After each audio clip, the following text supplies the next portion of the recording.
stay doon at hindi kami nakapag-swimming talaga. So malakas pala talaga maalim yan. Siguro gawa ng typhoon, super typhoon.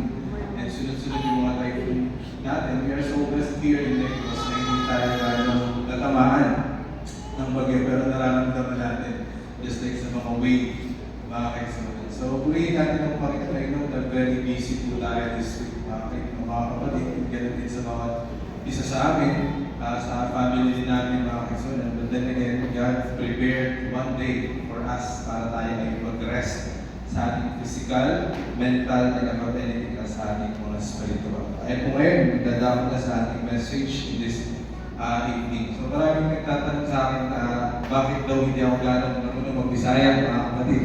So yung iba sa inyo, may nagtanong sa akin bakit hindi ka makapagsalita ng Bisaya. By the way, mga kaibigan, I came from Manila since birth. So since birth, din talaga ako lumaki. Kaya yung magiging fluent ko pagdating sa Tagalog is ganun na lang, mga kaibigan. So naririnig ko lang yung mga Bisaya kapag may conversation yung aking mga magulang. But then, ngayon, I was trying my best, mga kaibigan, na matuto ng mga Bisaya. Because, syempre, sooner or later, for good na rin naman pagdating sa Dumaguete. But in this time, mga kaibigan, so allow me to speak in most likely English in Tagalog and konting Bisaya. Ang title ng ating message for this evening, this Sabbath, is Flex ko lang. Alam mo yung salitang flex, mga kaibigan? In this millennial, yung mga generation, say natin ngayon, in this generation in 21st century, we talk about flex, it talks about share ko lang. Alam nyo, yung Oxford, mag-release po ngayon in the year 2030, Oxford Dictionary.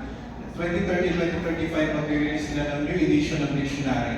At isasama po nila yung mga newly coined. Pag sinabing newly coined, newly discovered word, we are very particular about that. Particularly sa mga language instructor and trainer. Yung mga newly coined words, newly discovered words, and newly invented words, such as selfie, such as goofy. And ito yung pinag-aaralan natin ngayon, yung flex, mga kapatid. Pag sinabing flex, share ko lang, or gusto ko lang sabihin sa'yo. Pag sinabing flex, share ko lang, that is the newly invented word, most likely isasama po siya sa 2030-2035 new edition ng Oxford Dictionary. Ngayon, mga kaibigan, the title of our message is Flex ko lang or Share ko lang. Ano pong mga social media posts natin ngayon? Meron po tayo mga social media accounts sa ating mga Twitter, mga Instagram, mga Facebook, and etc.